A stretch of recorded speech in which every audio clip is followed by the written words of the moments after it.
தைத்திரிய உபனிஷத் 65வது வகுப்பு மிருகுவழியில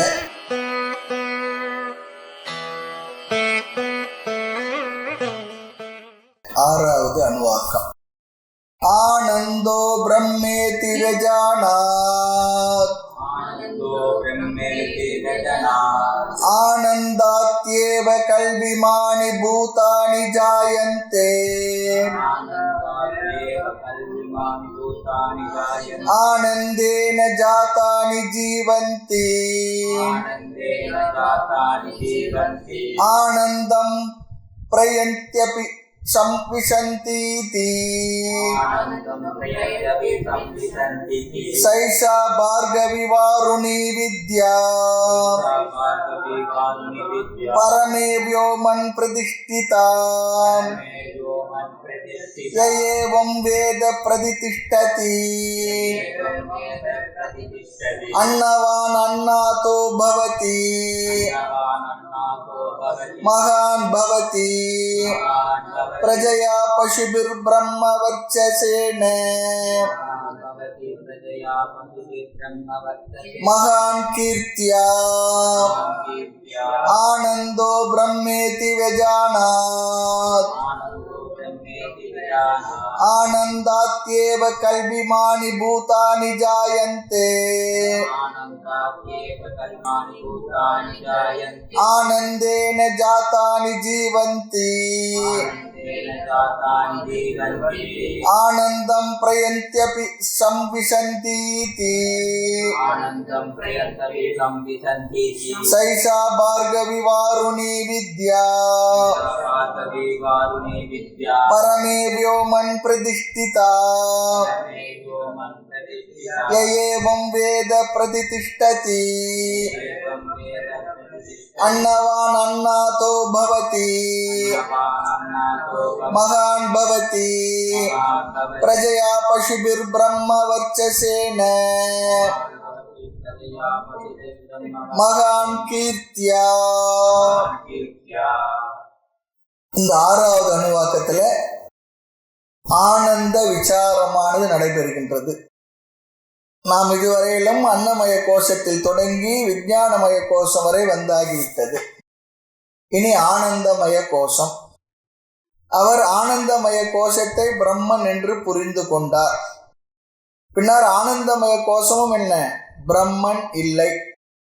காரணம், ஆனந்தமய கோஷம் போக்தா என்று சொன்னார், விஞ்ஞானமய கோஷம் கர்த்தா. கர்த்தா என்றால் செயல் செய்பவன் கர்த்தா.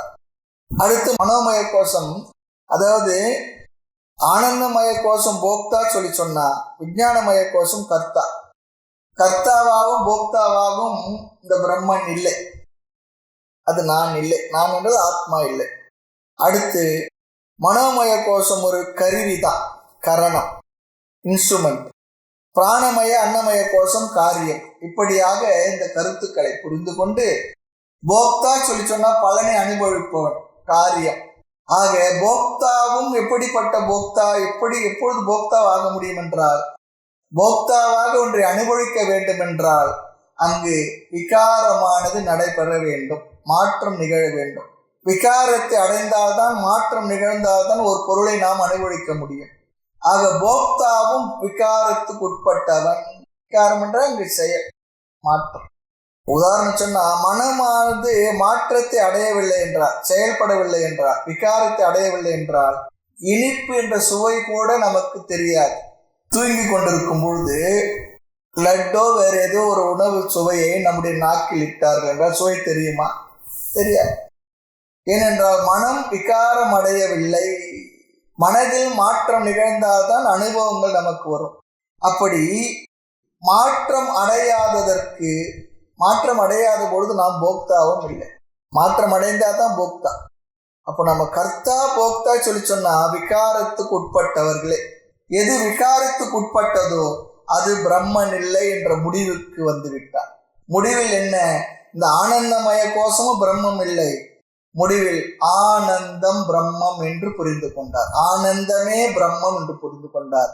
பிரம்மமும் ஆனந்தமும் வேறு வேறு இல்லை என்று புரிந்து. ஆக ஒவ்வொன்றாக இந்த உடலை நீக்கி அன்னமய கோஷத்தை நான் இல்லை என்று நீக்கி பிராணமய கோஷத்தினுடைய தன்மைகளையும் புரிந்து கொண்டு அதையும் நீக்கி, பிறகு மனோமய கோஷத்தை மனதுடைய தன்மையையும் புரிந்து கொண்டு அதுவும் பிரம்மமாக இருக்க முடியாது, ஆத்மாவாக இருக்க முடியாது என்று நீக்கி, அப்புறம் விஞ்ஞானமய கோஷம் புத்தி, அறிவை பெறுகின்ற புத்தி, அதுவும் கூட விகாரத்துக்கு உட்பட்டது, அதுவும் நான் இல்லை என்று நீக்கி, கடைசி ஆனந்தமய கோஷம் அதையும் என்ன பண்ணார், அதுவும் விகாரத்துக்கு உட்பட்டது என்று அதையும் நீக்கி, கடைசியில் இந்த சரீரங்களை எல்லாம் நீக்கி என்னவா புரிந்து கொண்டார், ஆனந்தமே பிரம்மம் என்று புரிந்து கொண்டார். அப்போ ஆனந்தமும் பிரம்மமும் வேறு வேறு இல்லை, பிரம்மமே ஆனந்தம், ஆனந்தமே பிரம்மம். அதுதான் இங்க சொல்ல வருகின்றார். ரொம்ப அழகான கருத்து. இந்த ஒரு டெவலப்மெண்ட் நம்ம புரிஞ்சதுன்னா ரொம்ப எளிமையாகவும் சுலபமாகவும் நமக்கு அழகாக புரிய வைக்கக்கூட ஒரு அற்புதமான ஒரு பகுதி இந்த பிருகுவள்ளி. ஆக இங்கே உபனிஷத்தானது ஆனந்தமய கோஷத்தை விட்டு விட்டது, சொல்லலை. விஞ்ஞானமய கோஷத்திற்கு பிற்பாடு ஆனந்தமய கோஷம் பிரம்மம் என்று தெரிந்து, அதற்கு பிறகு ஆனந்தமய கோஷத்திற்கு ஆதாரமாக இருக்கக்கூடிய ஆனந்தத்தை பிரம்மம் என்று பிருகு தெரிந்து கொண்டார். ஆக இங்கு ஆனந்தமய கோஷத்தை உபனிஷத்து விட்டு விட்டது. விஞ்ஞானமய கோஷத்திற்கு பிற்பாடு ஆனந்தமய கோஷம் பிரம்மம் என்று தெரிந்து, அதற்கு பிறகு ஆனந்தமய கோஷத்திற்கும் ஆதாரமாக இருக்கின்ற ஆனந்தத்தை பிரம்மம் என்று புரிந்து கொண்டார் என்ற கருத்து இங்கு வருகின்றது. இதை நாம் புரிந்து கொள்கின்றோம். ஆக 5வது அணுவாக்கத்திலிருந்து 6வது அணுவாக்கத்திற்கு வரும்பொழுது ஆனந்தம் என்று இங்கே சொல்வது முக்கிய பிரம்மனை சொல்வதாக நாம் அர்த்தம் புரிந்து கொள்ள வேண்டும். ஆனந்தமய கோஷம் இல்லை, ஆனந்தம் சொல்லும் பொழுது இங்கு முக்கிய பிரம்மன். இந்த இடத்துல இந்த கருத்தை நாம கவனமாக புரிந்து கொள்ள வேண்டும். ஆக விஞ்ஞானமய கோஷத்திற்கு பிறகு ஆனந்தம் என்று சொல்லப்பட்டதை தவிர ஆனந்தமய கோஷம் என்று சொல்லவில்லை. ஆக ஆனந்தமய கோஷம் என்பதை விட்டு நாம் அதை புரிந்து கொள்ள வேண்டும் என்று எதிர்பார்த்து ஆனந்தத்திற்கு வந்துவிட்டது இந்த அணுவாக்க பகுதிகள். இதுதான் சரியான ஞானம். காரணம், இதன் பிற்பாடு புனரம் புனரே பிதரம் உபசசார அப்படிலாம் வரப்போறது இல்லை, வரல. ஞானத்திற்கு பின் பேசாமல் இருந்து விட்டார் யார், இந்த பகுதியினுடைய மாணவனாகிய பிருகு ரிஷி. அது மீண்டும் குருவை தொந்தரவு பண்ணலையா. மந்திரார்த்தத்தை பார்ப்போம். ஆனந்தக பிரம்ம இதி, ஆனந்தம் பிரம்ம என்று இத்தி, இப்படி அவர் தெரிந்து கொண்டார். வெஜானாத், அறிந்து கொண்டார். இனி லட்சணத்தில் பொருத்துகின்றார் பாருங்கோ. ஆனந்தாட்சி ஏவ கழு இமானி பூதானி ஜாயந்த். ஆனந்தாத், ஆனந்தத்திடமிருந்து, ஏவ கழு, உண்மையில், இமானி பூதானி, இந்த ஜீவராசிகள், ஜாத்தானி, தோன்றின. ஆனந்தத்திடமிருந்தே உண்மையில் இந்த ஜீவராசிகள் தோன்றின.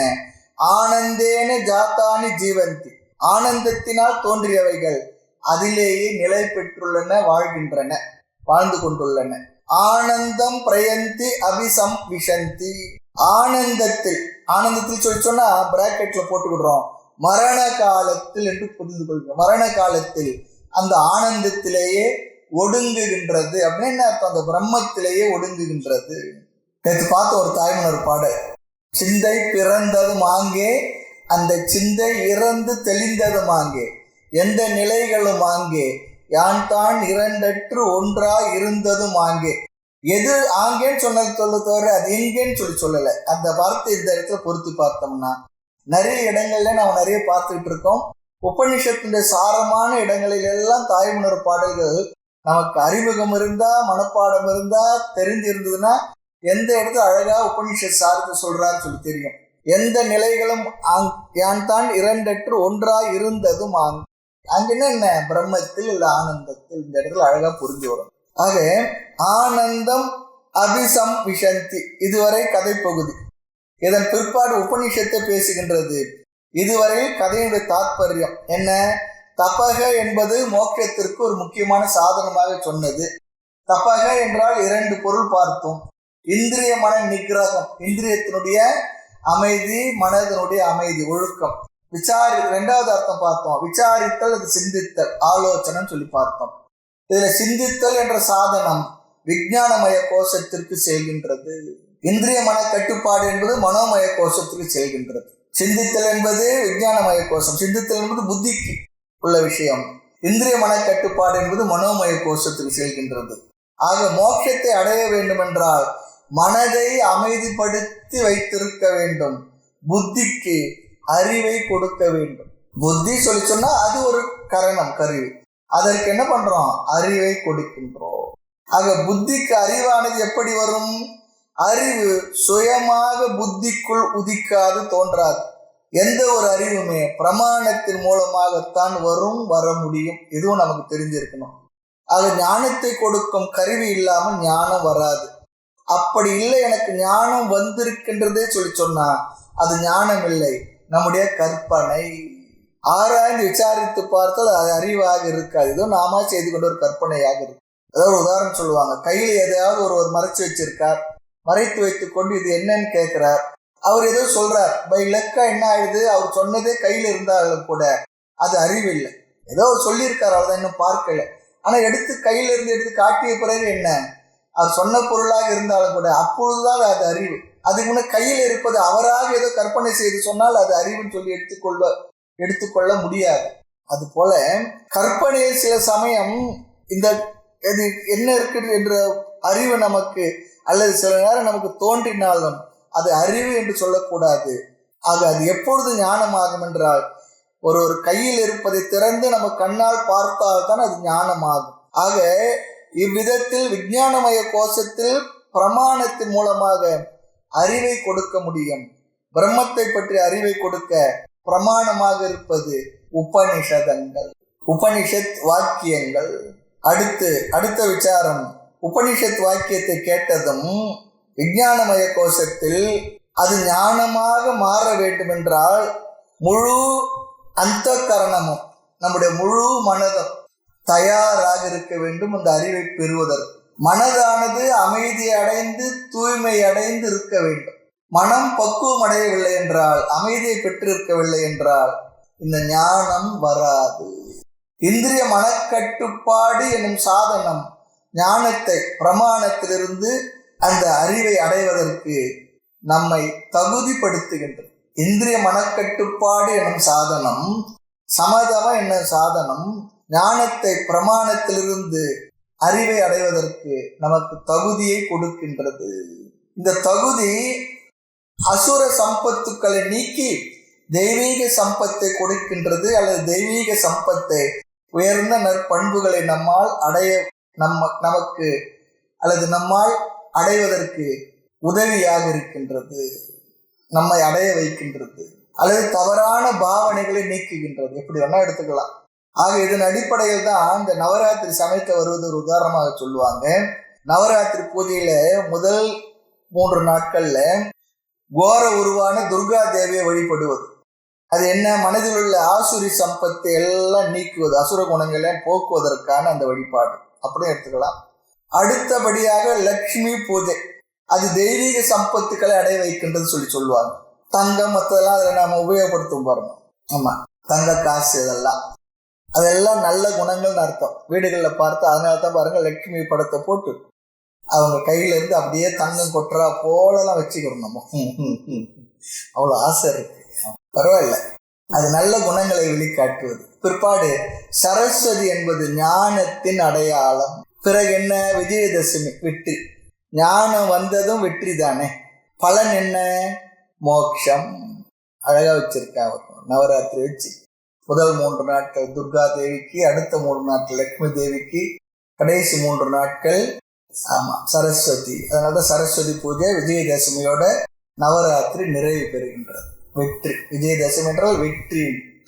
இங்க வெற்றி என்ன, சமதமாதிகளை கடைபிடித்து சாஸ்திர ஞானத்தை கேட்டு மோட்சம் என்பதை பெற்றால் நாம் வெற்றி அடைந்து விட்டோம் சொல்லி அர்த்தம். அதான் பலன். இதை சாஸ்திரம் பூஜை மூலமாக நமக்கு சொல்கின்றது. ஆக இங்கே தவம் என்பது மனதை தயார்படுத்துகின்றது. விஞ்ஞானமய கோஷமானது ஞானத்தை அடைகின்றது. இனி அடுத்த பகுதி, சா ஏஷ பார்கவி வாருணி வித்யா. சா ஏஷா பார்கவி வாருணி என்பது வித்யா என்ற சொல்லுக்கு அட்ஜெக்டிவ், அடைமொழி. ஆமா, சா ஏஷா பார்கவி வாருணி, வித்யை என்ற வார்த்தை இதெல்லாம் அடைமொழி. பிரம்ம வித்யாவிற்கு புதிய 2 சொற்கள் என்று கூறப்படுகின்றது. சா ஏஷா வித்யா, இந்த ஞானம், இங்க வித்யா ஆத்ம ஞானம் அல்லது பிரம்ம ஞானம். சா அந்த, ஏஷா இந்த, அந்த இந்த வித்யாவானது எப்படி அழைக்கப்படுகின்றது என்றால் பார்கவி பிருகுணா பிராப்தா வித்யா இதி பார்கவி. பார்கவி என்றால் பிரம்ம ஞானத்துக்கு இன்னொரு சொல் பார்கவி. பிருகு என்பவரால் அடையப்பட்டது எதுவோ அது பார்கவி. பேர்லாம் வச்சுக்கிறோம், பார்கவி பேர் வச்சிருப்பார். பிருகு என்பவரால் அடையப்பட்ட அந்த ஞானத்துக்கு பெயர் பார்கவி. இங்கு பிருகு தவம் செய்து வித்யாவை ஞானத்தை அடைந்தார். பிருகுவினால் அடையப்பட்ட வித்யை, ஆகவே பார்கவி வித்யா. அடுத்து வாருணி. வாருணி என்றால் வருணேன புரோக்தா வித்யா, வருணரால் உபதேசிக்கப்பட்ட வித்தை என்று இங்கு பொருள். வாருணி வருணரால் அடையப்பட்டது என்றும் இங்கு சொல்லலாம். ஆனால் அவர் ஏற்கனவே தான் அந்த ஞானத்தை அடைஞ்சிட்டாரு. ஆக வருணரால் எது உபதேசிக்கப்பட்டது அது வாருணி, அப்படி எடுத்துக்கணும். ஏற்கனவே வருணரால் அது அடையப்பட்டது, அவர் உபதேசம் தான் செய்தார். இங்க பிருகு தான் ஞானத்தை அடைந்தார். ஆக என்ன வித்யாவை உபதேசித்தார் வாருணி? வருணர் பிரம்மத்தை உபதேசித்தார். ஆக பிரம்ம வித்யாவிற்கு புதிதாக 2 பெயர் இருக்கின்றது. ஒன்று பார்கவி வித்யா, இரண்டாவது வாருணி வித்யா. ஆக மற்ற உபனிஷத்துல எல்லாம் பரா வித்யா, ஆத்ம வித்யா, பூம வித்யா, பிரம்ம வித்யா என்றெல்லாம் சொல்லப்பட்டது. ஆக இந்த வித்யாவை இங்கு பிருகு என்பவர் அடைந்தார். ஆகவே என்ன இது பார்கவி வித்யா, வருணர் என்பவர் உபதேசம் செய்தார். அடுத்த பகுதி பார்ப்போம். பரமே வியோமன் பிரதிஷ்டிதா. பிருகு இந்த வித்யாவை அடைய வேண்டும் என்று கடுமையான தவம் செய்தார். கடும் தவம் என்பது இந்த இடத்துல சமதமாதிகளை அடைந்தார். பிறகு நன்கு ஆலோசனை செய்து விசாரம் செய்து அந்த தத்துவ ஞானத்தை எது சரி என்று அவரால் என்ன செய்யப்பட்டது, தெளிவு பெறப்பட்டது அல்லது தெளிவு பெற்றார், உணர்ந்து கொண்டார், புரிந்து கொண்டார். அதுதான் இங்க ஆலோசனை சொல்லி பார்த்தோம் தவம் என்றார். அதை கடும் தவம் செய்து ஒவ்வொரு கோஷத்தையும் தாண்டினார் சொல்றார். அதை தவம் செய்துதான் ஒரு கோஷத்திலிருந்து அடுத்த கோஷத்திற்கு போக முடியும். அதான உண்மை. சில பேருக்கு அன்னமய கோஷத்துல அதிகமான பிடிப்பு இருக்கும், உடலை பற்றி அதிகமாக நினைச்சிருக்கும். அது எப்படி நம்ம அதுல இருந்து விடுபடுறது? அது செத்த பிற்பாடு விடுபட முடியுமான்னா அது அவசியமே இல்லை, அதுதான் விடுபட்டாங்க. அப்படிலாம் இல்லை. இருக்கும் பொழுதே இந்த உடல் மேல இருக்கக்கூடிய இந்த அபிமானங்களை, அதோட தன்மைகளை எல்லாம் எடுத்து விசாரித்து இது நான் இல்லை என்று அதோட குறைகளை தோஷங்களை எல்லாம் பார்த்து அதுக்கு எந்த அளவிற்கு மட்டும் முக்கியத்துவம் தரணுமோ அந்த அளவிற்கு முக்கியத்துவத்தை கொடுத்து ஒரு போஷாக்க செய்து அதிலிருந்து விடுபட்டு அடுத்த கோஷம் பிராணமய கோஷம். பிராணமய கோஷம் வந்து பசி தாகமெல்லாம் அதில் இருக்கிறது. பசி தாகத்தையும் கொஞ்சம் தாங்கி கொள்வது, தாண்டி வருவது. அதுக்காக தான் நிறைய நமக்கு விரதங்கள்லாம் கொடுக்கப்பட்டிருக்கு. அவங்க ஒருபாடு மனோமய கோஷம். நிறைய பேருக்கு இந்த மனதில் இருக்கிற உணர்வுகளுக்கு ஆட்பட்டு விடுவார்கள், உணர்ச்சிகளுக்கு ஆட்பட்டு விடுவார்கள். கோபம், லோபம், பொறாமை, மோகம், இன்னும் எத்தனை விதமான குணங்கள்லாம் இருக்கு. லோபம், தம்பம் பார்க்குற பகவான் சொன்ன அப்புறம் அமானித்துவம், அதம்பித்துவம் எல்லாம் அதுக்குள்ளதான் இருக்கு. எல்லாம் என்ன கொலை களவு கல்காம இவை விட்டால் என்றோ மலைகளுக்கான நின்னருள் தான் வாய்க்கும் பராபரமை சொல்லுவார். எல்லா விதமான உணர்ச்சிகளுடைய மொத்த வடிவமா இருக்கக்கூடிய அந்த மனோமயம், அதை தாண்டி வரணும், அந்த உணர்வுகளை ஜெயிச்சு வரணும், அதுக்கான சாதனங்களை கடைபிடிக்கணும். அதுமாதிரி புத்தியில கூட நிறைய பேருக்கு ஒரு அபிமானம் இருக்கு. எனக்கு ரொம்ப தெரியும், நான் பெரிய அறிவாளி, எனக்கு தான் தெரியும், நான் தான் படித்தவன், நான் தான் ரொம்ப இதுவாக்கும், எனக்கு அவ்வளோ தெரியும் இவ்வளோ தெரியும். சில பேருக்கு அவங்க புத்தியில அவங்களுக்கே அதிகமான அபிமானம் வச்சிருப்பாங்க.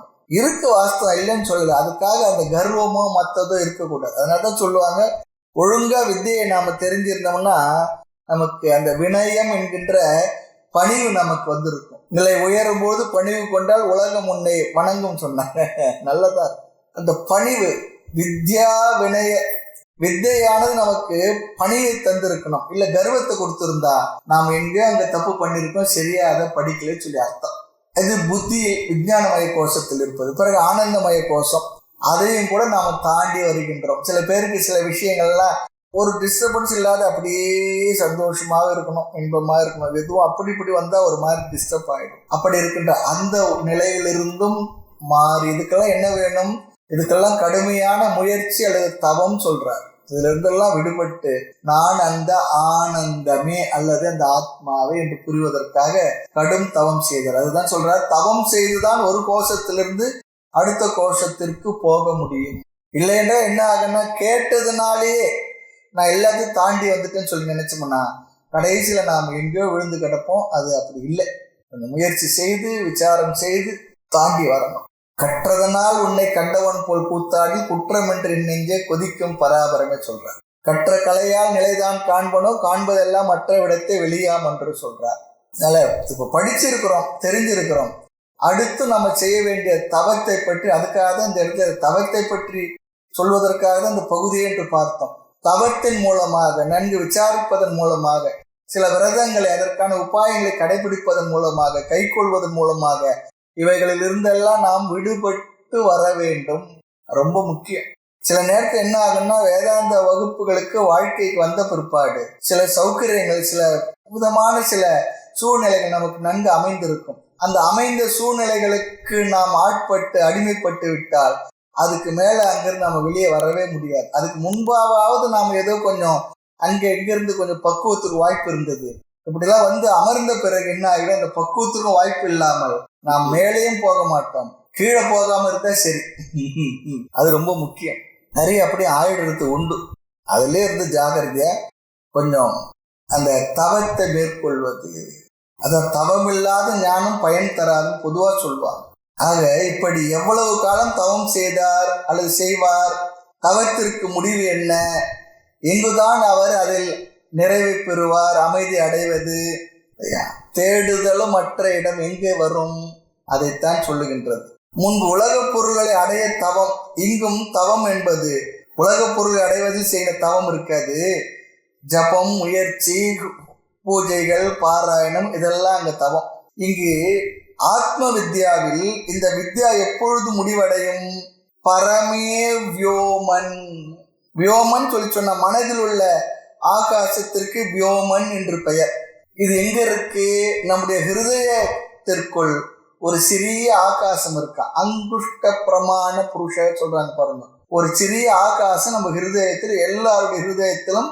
இந்த மாமிச ஹிருதயம் தான், ஏதோ கண்ணுக்கு தெரியாத ஹிருதயம் அப்படிலாம் நினைச்ச கூடாது. அப்படி எப்பவுமே பேசுறது இல்லை. நமக்கு அப்படிதான் சில நேரத்துல அது நமக்கு தெரியாது, நம்ம கண்ணுக்கு தெரியாது இருக்கு, அப்படி இருக்கு, இப்படி இருக்கான்னு சொல்லி நமக்கு ஒரு ஏக்கத்தை, தவிப்பை உருவாக்கி விடுகின்றார்கள் பல பேர். ஆனால் முறையாக சம்பிரதாயத்தை வருகின்ற பெரியவர்கள் நமக்கு அழகாக, நமக்கு புரிகின்ற விதத்தில், புரிகின்ற விஷயங்களை வைத்து நமக்கு இதுதான் என்ற உண்மையை அழகாக உணர்த்துகின்றார். அதுதான் இங்க இருக்க விசேஷம். அது கண்ணுக்கு தெரியாத ஆகாசம் இல்லை, ஹிருதயத்தில் இருக்கின்ற, சாஸ்திரப்படி மனதனுடைய இருப்பிடம் கோலகம் எது தெரியுங்களா? கருவி, மனதனுடைய வெளிப்படுகின்ற இடம், அந்த இந்திரியத்தினுடைய இருப்பிடம் ஹிருதயம். ஹிருதயம் என்றால் நம்முடைய மாமிச ஹிருதயம்தான். அதுதான் நம்முடைய பம்பிங் ஸ்டேஷன் சொல்ற பாருங்க. நம்ம உடல் முழுவதுமா இருக்கக்கூடிய ரத்தத்தை எல்லாம் கொண்டு வந்து சுத்திகரிப்பு செய்து மறுபடியும் உடல் முழுக்க அனுப்புகின்ற வேலையை செய்கின்ற அந்த ஹிருதயம் தான் முக்கியமானது. அதுதான் சொல்றாங்க. ஆக மனதிற்கு இருப்பிடம் ஹிருதயம். ஆகவே ஹிருதயத்தில் உள்ள ஆகாசம் என்பது மனதை குறிக்கின்றது. அப்போ மனதுக்கு இருப்பிடம் ஹிருதயத்தில் உள்ள அந்த வெற்றிடம் சொல்லக்கூடிய ஆகாசம் தான் மனதுடைய இருப்பிடம். இதெல்லாம் நம்ம தத்துவ போதத்தை பார்த்திருக்கின்றோம். அந்த மனதிற்குள் தான் பிரம்மன் வெளிப்படுகின்றது. பசுவனுடைய உடல் முழுவதும் பால் நிறைந்திருந்தாலும் பாலை நாம் எங்கிருந்து பெறுவோம்? அது மடியில் இருந்து தான் பெறுவோம். அதுபோல இந்த பிரம்மனானது ஹிருதய ஆகாசத்தில் இருக்கக்கூடிய மனதில் வெளிப்படுகின்றதுன்னு சொல்றார். அந்த மனதிற்குள் தான் பிரம்மம் வெளிப்படுகின்றது. பிரம்மன் எங்கே இருக்கின்றார் சொல்லி சொன்னா அந்த கேள்வியை தவறு. காரணம், பிரம்மன் எல்லா இடத்துல தான் இருக்கார், சர்வ வியாபி. இல்ல, அதுக்கு பதில் சொல்லணும்னு சொல்லி சொன்னா ஹிருதய குகையில் வெளிப்படுகின்றார். அவர் வெளிப்படுகின்ற இடம் எதுன்னு கேட்டவனா சொல்லலாம். எங்க இருக்காருன்னா எங்கும் தான் இருக்கார். ஆக பிரம்மன் ஹிருதய ஆகாசத்தில் இருப்பதனால் அந்த ஆகாசத்திற்கு பரம் வியோமன், பரமே வியோமன் சொல்லி மேலான ஆகாசத்தில் சொல்லப்படுகின்றது. ஆக அந்த மேலான ஆகாசம் ஏன் சொல்லுகின்றோம் என்றால், மேலான பொருள் வெளிப்படுவதற்கு, அதை தெரிந்து கொள்வதற்கு இடமாக இருப்பதால் மேலான ஆகாசம் சொல்லி சொன்னார். பரமே வியோமன் என்பதுடன் பிரம்மணி என்ற வார்த்தையை சேர்த்து கொள்ள வேண்டும். ஆக மேலான ஆகாசத்தில் குகையில் மனதில் இருக்கின்ற, அது மனதில் வெளிப்படுகின்ற பிரம்மனிடத்தில் என்று இங்கு நாம் புரிந்து கொள்ள வேண்டும். மனசே வர்த்தமானே பிரம்மணி, மனதில் இருக்கின்ற பிரம்மன் சொல்லி சொன்னார். மனதில் வெளிப்படுகின்ற பிரம்மனிடத்தில், மனதில் தானே புரிஞ்சுக்க முடியும். புரிஞ்சுக்கிற தன்மை மனசுல தான் இருக்கு. மனதை கழட்டி வச்சுட்டு மனசுக்கு அப்பாற்பட்டு ஒன்றை புரிந்து கொள்வதற்கு நமக்கு கருவியே கிடையாது. மனதால் மட்டும் விளங்க முடியாது என்று மனதை தான் புரிந்து கொள்ள முடியும். சில பேர் சொல்றா போல மனோநாசம் அப்படிலாம் இல்லை. மனோநாசம் ஆயிடுன்னு வச்சுக்கோமே, சரி மனமே இல்லாத போயிடுச்சு, அங்க என்னவா இருக்கும்? மனம் நாசம் அடைந்த இடத்துல அங்க எப்படி இருக்கும் என்னன்னு நம்ம யோசித்து பாருங்க. அதை புரியறதுக்கு எது வேணும்? மனோநாசம் என்பது அஞ்ஞானத்துடன் கூடிய மனம் நாசமடைந்து ஞானத்தோடு அறிவுடன் கூடிய மனம் என்று நாம் இங்க அர்த்தம் படுத்திக்கணும். அதுதான் ஆக மனசே வர்த்தமானே பிரம்மணி, மனதில் இருக்கின்ற பிரம்மன் என்றால் மனதில் வெளிப்படுகின்ற பிரம்மனிடத்தில் என்ன ஆகின்றது? அடுத்த பகுதி பாருங்க. பிரதிஷ்டிதா முற்று பெறுகின்றது, முடிவடைகின்றதா. பரிசமாப்தா கன்க்ளூட் ஆகுது. இங்க நிலை பெறுதல் என்று பொருள் இல்லை. பரிசமாப்தா என்றால் முடிவடைகின்றது. பிருகு தவம் செய்து தேடப்பட்ட இந்த வித்யா எங்கே முடிவடைகின்றது? ஹிருதய குகையில் முடிவடைகின்றது. இதோட அர்த்தம் என்ன? பிருகுவினுடைய தேடுதல் என்ற செயலானது பிரம்மத்தை அறிந்தவுடன் நிறைவடைந்து விட்டது. தாய்மன்னர் சொல்றது போல தேடுதலும் அற்ற இடம் நிலை என்ற மௌனியே. அழகான வார்த்தை. தேடுதல் எங்கு நிறைவடைகின்றதோ அந்த இடம் எங்கு? ஹிருதய குகையில். அந்த இடத்துல தெரிஞ்ச பிற்பாடு, புரிந்த பிற்பாடு, அதாவது ஒரு பொருளை தேடி போறோம், தேடி தேடோனா தேவனே சொல்றோம் பாருங்க. அப்படி தேடி கண்டுபிடிச்சா அந்த இடத்துல பொருள் கண்டுபிடிச்சிட்டுன்னு சொன்னா என்ன ஆகின்றது? அவ்வளவுதான். நம்ம தேடுறதை விட்டுடுவோம் இல்லையா பிற்பாடு. ஏன் இது உபனிஷத் சொல்கின்றது என்றால், அவர் பிரம்மத்தை அறிந்ததும் மீண்டும் அவர் தவம் செய்யவில்லை. ஏனென்றால் முக்தனாகிவிட்டார், முக்தனாக இருக்கின்றார்.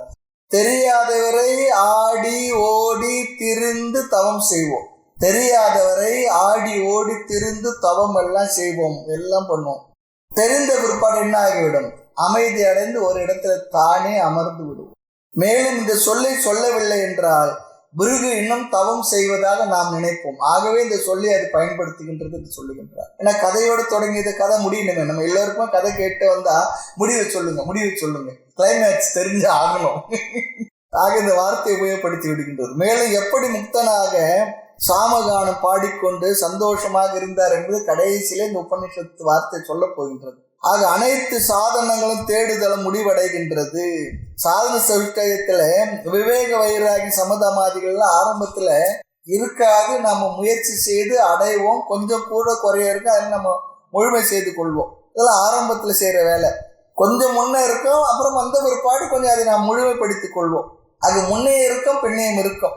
ஆனால் முமுட்சுத்துவம் என்ன ஆகுன்னா, ஞானம் வந்த உடனே அறிய வேண்டும் அறிய வேண்டும் என்ற ஆர்வம் போய்விடும். ஏன்னா அறிஞ்சாச்சு. அப்போ முமுட்சுத்துவம் என்கின்ற அந்த பேரார்வம் போய்விடும். இல்லை எனக்கு இன்னும் பேரார்வம் இருக்குன்னா என்ன அறியலன்னு சொல்லி அர்த்தம். ஆக அதுதான் இங்கு அழகாக சொல்லப்படுகின்றது. நம்முடைய முயற்சி, மனதிலுள்ள தவம் எப்பொழுது முடியும் என்றால் பிரம்மத்தை தெரிவதில் முடிவடைகின்றது.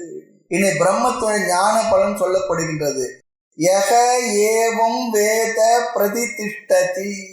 யக யார் ஒருவர் பிருகுவை போல யாராக இருந்தாலும், ஏவம் வேத, ஏவம் என்பது இங்க முக்கியம். பிருகு அறிந்ததை போல அறிகிறார்களோ, அது ரொம்ப முக்கியம். பிருகு என்கின்ற மகரிஷி இங்கு எப்படி அறிந்தாரோ அதை போல அறிகின்றார்களோ, இவ்விதத்தில் அறிகிறார்களோ, ஆனந்தம் பிரம்மேதி என்று தெரிந்து கொள்கின்றார்களோ என்று அர்த்தம். அந்த பிரம்மத்தை ஆத்மாவாக தெரிந்து கொள்கின்றார்களோ அவர்கள் அடைந்த பலன் என்ன? பிரதிதிஷ்டதி, நிலை பெறுகின்றார்கள்.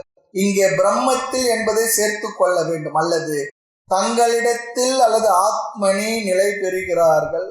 One is established with one self. அவர் தன்னிலேயே தான் நிலை பெற்று விடுகின்றார்கள், நிறைவு பெறுகின்றார்கள் சொல்லி அர்த்தம். தானே அந்த நிறைவினுடைய சொரூபம் என்று புரிந்து கொள்கின்றார்கள். தானே இதுவரை தேடப்பட்ட பொருள் என்று புரிந்து கொள்கின்றார். தேடி தேடோனா தேவனை தேடி என்னுள்ளேன்னு சொன்னார் பாருங்க. அது போல இங்கு உள்ளே என்பதை வார்த்தை போல இங்கு தேடப்படும் பொருள் நான் தான் என்று தேடுபவன் கடைசியில் புரிந்து கொள்கின்றான். தேடுபவனே தேடப்படும் பொருளாக இருப்பதை உணர்ந்து கொள்கின்றான். இது ஜீவன் முக்தியை குறிக்கின்றது. இதன் அர்த்தம் என்ன? ஆத்மன்யேவ ஆத்மனா துஷ்டக. இதன் அர்த்தம், நாம் இப்பொழுது நம்மிடத்தில் இல்லாமல் மற்ற பொருள்களிடத்திலே இருந்து கொண்டிருக்கின்றோம். காரணம், அந்த பொருள்களிடத்தில் ஆனந்தம் இருக்கின்றது என்று நாம் கருதுவதா? என்னிடத்தில் நான் இல்லாமல் இருத்தல் தான் சம்சாரம் சொல்றார். மோட்சம் என்றால் என்னிடத்திலேயே நான் இருத்தல், தன்னிடத்தில் தான் நிலை பெறுகின்றான். தன்னில் தானாய் கண்டவிழ்ந்து சொல்றார். சுகஸ்வரூபமாய் சுகமாக நிறைவாக என்னை அறிந்தேனே ஏகாந்தமானேன், தன்னை ஒருவர் கரிவரிதாய் தானே தானாய் எங்கு நிறைந்து சொல்றார். அது போல இந்த இடத்துல உன்னற்கரிய பரவெளியாய் உளவு அமுதை ஒளி விளக்காய் என்னுட்கலந்தாய் யான் அறியாதிருந்தாய் இறைவாய் நீ என்று சொல்றது போல என்னுள்ளே கலந்து இருக்கக்கூடிய நானாக இருக்கக்கூடிய அந்த உண்மையை அவர் உணர்ந்து கொண்டார், புரிந்து கொண்டார் தான் சொல்லுவாங்க. இப்போ தனியா நாம இருந்தோம்னா நம்மளால இருக்க முடியறதில்லை. அல்லது ஒரு இந்த கடினமான ஒரு உதாரணம் சொல்லணும்னு சொன்னா, ஒரு ஜெயில ஒருத்தர் போட்டுடுறாங்க, பூட்டி வச்சிடுறாங்க. அது என்ன தண்டனை? அதுவும் தனிமை சிறை என்பது கடுங்காவல் தண்டனை. மற்றவங்க எல்லாரோடும் சேர்த்து விட்டு அது பெரிய தண்டனை இல்லை, தனியா போட்டு வச்சு அது கடுங்காவல் தண்டனை. அப்படி இருக்கும்போது ஏன் தண்டனை நினைக்கிறாங்க? அவரால் அவர் இடத்துல இருக்க முடியல. ஆனா இதே ஒரு பிரம்ம ஞானி அது போல உங்களை அப்படி போட்டு வைக்க போற என்ன சொல்லுவார்? ரொம்ப நல்ல பிராரப்தம், ஆனந்தமா செய்யுங்க. ஏனென்றால் அவர் தன்னிடத்துல தான் நிம்மதியா இருப்பார், எங்க இருந்தாலும் அவருக்கு ஒன்றும் ப்ராப்ளம் இல்லை. ஆக அவரிடத்தில் அவரால் இருக்க முடிகின்றது. இதுவே தான் மோட்சம் அப்படின்னு சொல்றது. பொதுவாக என்ன சொல்லுவாங்கன்னா, ஓல்ட் ஏஜ் ப்ராப்ளமே என்னவா, அவர்களிடத்துல அவர்களால் இருக்க முடியாது, தன்னிடத்தில் தான் இருக்க முடியல. அடுத்து பாருங்க, காமிய உபாசனை செய்தால் என்ன பலன் வருமோ அதே பலனை இங்கே பிரம்ம ஞானிக்கும் உபநிஷத்தானது சொல்கின்றது, கொடுக்கின்றது. அந்த பலனை என்ன பார்ப்போம்? அன்னவான் அன்னாதக பவதி, அன்னவான் பவதி, அவனுக்கு அதிக நல்ல உணவு கிடைக்குமா? கடைசியில் பாருங்க, சில நேரம் அப்படி ஆகும். ஆரம்ப காலத்துல நிறைய இந்த சாதனங்கள்லாம் செய்யும் பொழுது உணவு மற்றெல்லாம் கிடைக்கிறதெல்லாம் இருக்காது, அதெல்லாம் குதிரை தள்ளி விட்டு சிலர் ஆரோக்கியத்துக்கு எடுத்து கொண்டு கூட நிறைய தவமெல்லாம் செய்வார்கள். பிறகு என்ன ஆகும்? நல்ல அந்த தத்துவ ஞானத்தை உணர்ந்து எல்லாம் ஒரு சூழ்நிலை வந்த பொழுது அவர்கள் தேவைகள்லாம் அளவுக்கு அதிகமாக கிடைக்குது. உண்மை இது. ஆனா நம்ம வாழ்க்கையில கூட பாருங்க, நமக்கு நல்ல ஆரோக்கியமா சாப்பிடும் பொழுது சில பேர் சாப்பிடறதுக்கு நல்ல நல்ல உணவுலாம் கிடைக்காது, ஆனா கிடைக்கும் பொழுது சாப்பிடறதுக்கு ஆரோக்கியம் இருக்காது. இதெல்லாம் மிஸ்மேட்சிங்கா தான் இருக்கும், நிறைய இடத்துல பார்க்கிறோம். அது சங்கரர் அன்னம் என்பதற்கு இங்க அதிக உணவு என்று எடுத்துக்கொள்கின்றார். ஆனாலும் கூட விதவிதமான உணவு, வெரைட்டி ரைஸ்லாம் நிறைய கிடைக்கும், விதவிதமான உணவெல்லாம் கிடைக்குமா.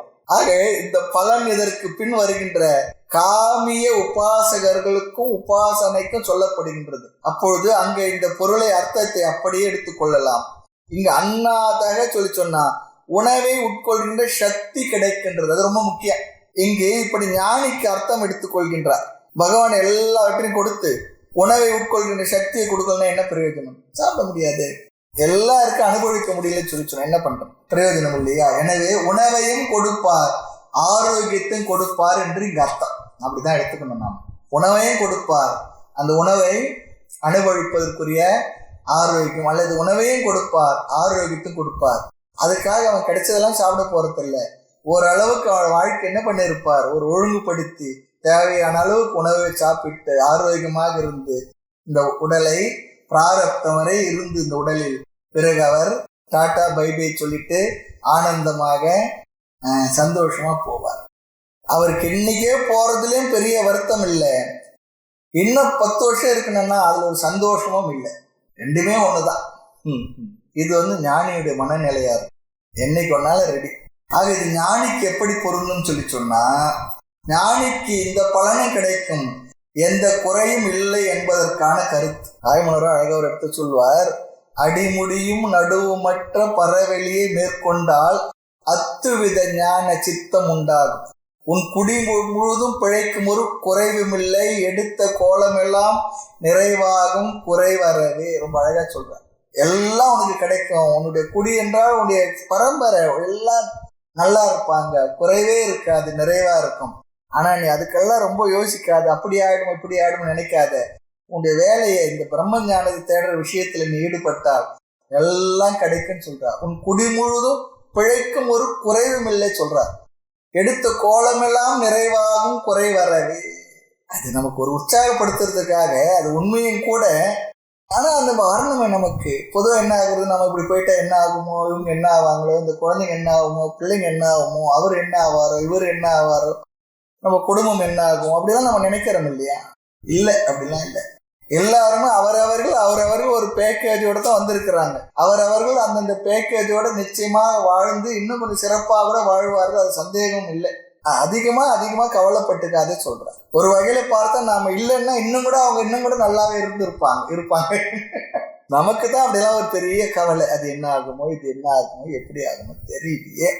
அப்படிலாம் இல்லை, இந்த உலகம் அது போக்குல போயிட்டே இருக்கும். நாம தான் அப்படி நினைச்சுக்கிறோம். அடுத்து பாருங்க, மகான் பவதி, மகாத்மா ஆகின்றான், மேன்மை அடைகின்றான். எந்தெந்த ஐஸ்வர்யத்தில் அவன் மேன்மை அடைகின்றான்? பொதுவாக நாம் ஒருவரை பெரிய ஆள் அப்படி சொல்லி சொன்னா, அவர் நன்றாக படித்தவர், அதனால் பெரிய ஆள் சொல்லலாம். அல்லது அதிகமாக பொருள் உடையவர், அவரை பெரிய ஆள் சொல்லலாம். அதிக பெரிய பதவியில் உள்ளவர், அந்த அடிப்படையில் தான் நாம பொதுவாக பெரிய ஆள் சொல்லுவோம். இங்கே மகான் பவதி என்கின்றது எதனுடன் மகான் ஆகின்றான்? பிரஜையா, வம்சம், அவனுக்கு நல்ல வம்சம் இருக்கின்றது அப்படி சொல்றார். இங்கு பிரஜை என்பதற்கு ஞானிக்கு நல்ல சிஷ்யர்கள் என்று பொருள் கொள்ள வேண்டும். ஞானிகள் சிஷ்ய சம்பத் அப்படி சொல்லுவாங்க. சில மகாத்மாக்களுக்கு அப்படி சிஷ்ய சம்பத் அமையும். நிறைய அந்த ஞானத்தை வாரி வழங்குகின்றவர் நிறைய சிஷ்யர்கள் கிடைக்கும். நான் எங்கேயோ சொல்லியிருக்கேன்னு நினைக்கிறேன். அதாவது நானும் சுவாமிக்கும் ஒரு கிராமத்து கோயிலுக்கு போயிருந்தோம். அந்த கிராமத்து பூசாரி தான், அது பெருசா ஒன்னையும் அங்கெல்லாம் முறையா படிச்சவர் போல தெரியல. அப்போ எல்லாருக்கும் ஒரு மாதிரி சொல்லுவோம் பாருங்க, தனம் தானியம் பகுபுத்திர லாபம் தீர்க்கமாயு அதெல்லாம் சொல்லுவாங்க. அந்த தமிழ் சொல்லும்போது சொன்னார், தனம் தானியம் பகு சிஷ்ய லாபம்னார். சாமி ஒரு சமயம் அப்படி பார்த்துட்டு அப்படின்னாரு, என்னை திரும்பிப்பார். நல்லா சொல்லியிருக்காரு. அந்த பூஜையெல்லாம் முடிச்சு வைப்பார். அந்த தம்பியை கூப்பிட்டு பாராட்டினார். பரவாயில்லையே, பகு சிஷ்ய லாபம், சன்னியாசிகள் அப்படிதான் சொல்லணும் அப்படின்னா. சிஷ்யர்கள் தான் அவர்கள் குழந்தைகள். பகுபுத்திர லாபம் சொன்னா அது தப்பு இல்லைனாலும் நேரடியாக சொல்லாம நீ இப்படி சொன்னது பரவாயில்ல, இப்ப விசேஷமா சொன்னேன். இல்லை சாமி, என்ன தோணிச்சு சொன்னேன்னு சொன்னார். உங்களுக்கு அப்படித்தானே சொல்லணும், சிஷ்யர்கள் நாங்களா தான் உங்க பிள்ளைங்க அப்படின்னு சொல்லி சொன்னார். நல்லா இருந்தது. ஆக இங்கு காமிய பிரார்த்தனையா இருந்தா பிள்ளைகள், மகான்களுக்கு சொல்லி சொன்னார். ஞானியாக இருந்தால் அவர்களுக்கு சிஷ்யர்கள், ஞான குழந்தைகள். ஆக பசுபிகி இங்கு சொத்து. அந்த காலத்துல சொத்து சொல்லி சொன்னா ஆடு மாடுகள் தானே குறிக்கும். ஒரு ராஜா இன்னொரு ராஜா மேல படையெடுத்து போனாரும் என்ன பண்ணுவாங்கன்னா, அந்த ஆணிரைகள் என்ற பசுக்களை முதல்ல என்ன கவர்ந்து போனா வார் டிக்ளேர் பண்ணதா அர்த்தம். அப்படிதான் வரும்.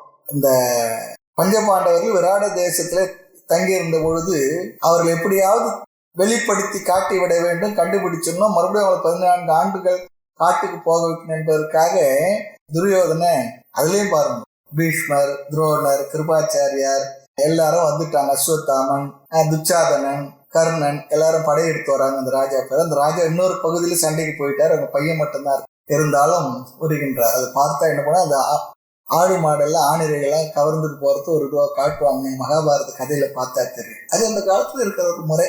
ஆக இங்கு பசுக்களுடன் மேன்மை அடைகின்றான். பிரம்ம வர்ச்சசேன, அவனுக்கு பிரம்ம வர்ச்சஸ் என்ற தேஜஸ் ஒளி, அவன் முகத்துல ஒரு பிரகாசம், காந்தி தெரிகின்றது. இங்கு ஒரு விளக்காசிரியர் சொல்கின்றார், சமதம முதலிய சாதனங்களை முறையாக செய்தால் வருகின்ற தேஜஸ் அவனுக்கு இருக்கின்றது சொல்றார். அவனுடைய உடலிலும் முகத்திலும் அந்த ஒரு பாடி லாங்குவேஜ் சொல்றாங்க பாருங்க, ஒரு அமைதி குடிக்கொண்டு விடுகின்றது. அந்த முகத்தில் ஒரு அமைதி.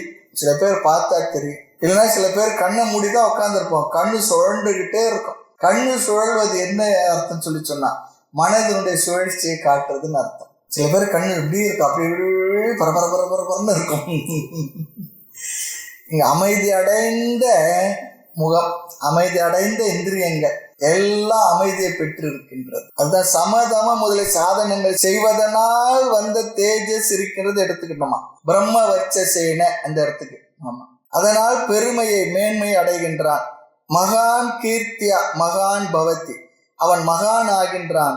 கீர்த்தியா என்றால் புகழ். ஞானிக்கு 2 புகழ்கள், பெருமைகள் இருக்கான். ஒன்று, அவன் சிஷ்டாச்சாரனாக இருக்கின்றான். அவனை பார்த்து இப்படி வாழ வேண்டும் என்று மக்கள் தெரிந்து கொள்கின்றார்கள். அப்படிப்பட்ட கீர்த்தி அவனுக்கு வருகின்றது. இது முதல் கீர்த்தி. 2வது கீர்த்தி பிரம்ம வித்யா. சம்பிரதாயத்தில் அவன் ஒரு முக்கியமானவனாக ஆகிவிடுகின்றான். காரணம், சாஸ்திரத்தை உபதேசிப்பதன் மூலமாக அவன் கீர்த்தியை அடைகின்றான். ரொம்ப அழகா பெரிய இதுக்கெல்லாம் விளக்கங்கள் அழகா சொல்லி வச்சிருக்கு. அதெல்லாம் நம்ம அங்க சொல்லி வச்சது நாம் மறுபடியும் ஞாபகப்படுத்திக் கொள்கின்றோம். அதுதான் உண்மை. இது ஞானியை பற்றி, ஞானி என்ற அடிப்படையில் பேசப்படுகின்ற கருத்து கீர்த்தி என்பது. இதற்கு பிறகு வருகின்ற உபாசனை பகுதிகள் அவனுக்கு எதில் ஆசையோ அதை அடைகின்றான் என்று சொல்லும். இது ஞானியினை பற்றி ஞானி எனும் அடிப்படையில் பேசப்படுகின்றது. இதற்கு பிறகு வருகின்ற உபாசனை பகுதிகள் அவனுக்கு எதில் ஆசையோ அதை அடைகின்றான் என்று சொல்லும். இந்த அணுவாக்கத்தில் ஆனந்தம் பிரம்மேத்தி விஜயானாத் என்று ஞானத்தை அடைந்து அந்த ஞானத்திற்கு 2 பெயர்களை கொடுத்து ஜீவன் முக்தியை சொல்லி பிற்பாடு இந்த சம்சாரிகளுக்கு சொல்லப்படுகின்ற ஐஸ்வர்யம் ஞானிக்கும் இருக்கின்றது என்றும் இங்கு சொல்லப்பட்டது. 7வது அணுவாக்கம். அன்னம் ந நிந்த்யாத் தத் விரதம் பிராணோ வா அன்னம் ஷரீரமன்னாதம் பிராணே ஷரீரம் பிரதிஷ்டிதம் ஷரீரே பிராண பிரதிஷ்டிதः ததே ததன்னமன்யே பிரதிஷ்டிதம் சய ஏதத் அன்னமன்யே பிரதிஷ்டிதம் வேத பிரதிதிஷ்டதி அன்னவான் அன்னாதோ பவதி மகான் பவதி பிரஜயா பசுபிர் பிரம்மவர்ச்சசேன மகான் கீர்த்தியா அன்னம் ந நிந்த்யாத் தத்வ்ரதம் பிராணோ வா அன்னம் ஷரீரமன்னாதம் பிராணே ஷரீரம் பிரதிஷ்டிதம் ஷரீரே பிராண பிரதிஷ்டிதः ததேதன்னமன்யே பிரதிஷ்டிதம் ததேதத் அன்னமன்யே பிரதிஷ்டிதம் சய ஏதத் அன்னமன்யே பிரதிஷ்டிதம் வேத பிரதிதிஷ்டதி அன்னவான் அன்னாதோ பவதி மகான் பவதி பிரஜயா பசுபிர் பிரம்மவர்ச்சசேன மகான் கீர்த்தியா. இந்த 7, 8, 9 இந்த 3 அணுவாக்கத்தில் உபாசனைகள் வருகின்றது. 3 விதமான தியானம் இங்கு பேசப்படுகின்றது. அஞ்ஞானிக்கு இந்த உபாசனை சொல்லப்படுகின்றது. சென்ற அணுவாக்கத்துடன் ஞானியை குறித்த விசாரம் நிறைவு பெற்றது. அஞ்ஞானிக்கு இந்த உபாசனை சொல்லப்படுகின்றது. சென்ற அணுவாக்கத்துடன் ஞானியை குறித்த விசாரம் நிறைவு பெற்றது. ஞான நிஷ்டையும் முடிவடைந்தது. இனி உபாசனை, சில பண்புகள், ஞான பலம் இதெல்லாம் வரும். ஒவ்வொரு உபாசனைக்கும் அதை செய்வதற்கு முன்பாக ஒரு பண்பு, விரதமானது பேசப்படுகின்றது. முதலில் பண்பை மட்டும் பார்க்கலாம். அன்னம் ந நிந்தியா தத் விரதம். அன்னத்தை நிந்திக்க கூடாது. தத் அது விரதம், அதை பின்பற்ற வேண்டும் சொல்லுவாங்க. சாதாரணமா தாயை பழித்தாலும் தண்ணீரை பழிக்க கூடாது, சும்மா சொல்லுவாங்க. அன்னத்தை நிந்தனை பண்ணக்கூடாது, தாயை பழிக்க கூடாது, அது வேற. அதுவே தெரினா கூட தண்ணீரை பழிக்க கூடாது. ஏதோ கிராமத்துல ஒரு வார்த்தை சொல்லுவாங்க, அதனுடைய அவசியத்தை உணர்த்துவதற்காக அப்படி சொல்றது. தத்து என்றால் அது விரதம், அதை பின்பற்ற வேண்டும். அதனால்தான் நம்முடைய சமுதாயத்துல அன்னத்தின் மீது காலை வைக்க கூடாது சொல்லுவாங்க, கால் படக்கூடாது சொல்லுவாங்க. கால் படக்கூடாது, அன்னத்தை நாம மிதிக்க மாட்டோம். ஆக உபாசனையினுடைய அங்கமான பலன் இங்கு பேசப்படுகின்றது. யாராக இருந்தாலும் அன்னத்தை நிந்திக்க கூடாது. காரணம், அன்னம் என்பது விராட் ஸ்வரூபம். ஈஸ்வரனை சமஷ்டி ஸ்தூல சரீரத்தை நான் என்று சொல்லும் பொழுது அந்த தத்துவம் தான் விராட் தத்துவம். சமஷ்டி ஸ்தூல பிரபஞ்சம் அல்லது சமஷ்டி ஸ்தூல சரீரம், எல்லாருடைய ஸ்தூல சரீரங்களும் இங்கு விராட் என்று சொல்லப்படுகின்றது. இந்த விராட்டினுடைய மாடிஃபிகேஷன் தான் அன்னம். அதனால தான் பாருங்க, ஐப்பசி பௌர்ணமியில சிவனுக்கு அன்னாபிஷேகம் பண்றோம். அவர் தான் கொடுக்குறாரு, அவருக்கே அந்த அன்னத்தை வச்சு காய்கறி எல்லாம் வச்சு ஒரு அபிஷேகம். எவ்வளவு அழகா இந்த கருத்துக்களை எல்லாம் ஒரு பூஜை முறைகள்ல மற்றதுல நமக்கு அப்படிலாம் செய்து காட்டி இருக்கின்றார். ஆக அன்னத்தை அவமதித்தல் விராட்டை, ஈஸ்வரனை அவமதித்ததற்கு சமம். அதனால்தான் அம்பால கூட அன்னபூரணி சொல்லி. ஆக அன்னத்தை அவமதிக்க கூடாது. அடுத்து, அன்னத்தின் உதவியால் தான் அன்னமய கோஷமானது காக்கப்படுகின்றது. ஆக அன்னமய கோஷம் ஆனந்த பிரம்மத்தை தெரிந்து கொள்ள ஒரு படியாக அமைந்துள்ளது, உபலப்தி துவாரம். ஆக அன்னத்தை நிந்தனை செய்யக்கூடாது. இதன் அர்த்தம் என்னவென்றால், அவமரியாதையோடு சர்வ் பண்ணவும் கூடாது என்றார். சாப்பாடு நம்ம போடும்பொழுது, மற்றொரு பரிமாறும் பொழுது இந்த அப்படிலாம் கொட்டக்கூடாது. ரொம்ப மரியாதையா அந்த அன்னத்தை சாப்பிடுவதற்கு நம்ம பரிமாறும். அது ரொம்ப முக்கியம். வீடுகள்லாம் கோபம் வந்தால் என்ன பண்ணுவாங்க, அப்படிதான் பரிமாறுவாங்க. மேலும் விஷயங்கள் அடுத்த வகுப்பில் பார்க்கலாம். மூர்த்தி எல்லாம் வாழி, எங்கள் மௌன குரு வாழி, அருள் வார்த்தை என்றும் வாழி, அன்பர் வாழி, பராபரமே. ஓம் பூர்ணமத பூர்ணமிதம் பூர்ணமுதச்யதே பூர்ணஸ்ய பூர்ணமாதாய பூர்ணமேவாவசிஷ்யதே. ஓம் சாந்தி சாந்தி சாந்தி. ஹரி ஓம். ஸ்ரீ குருப்யோ நமः. ஹரி ஓம்.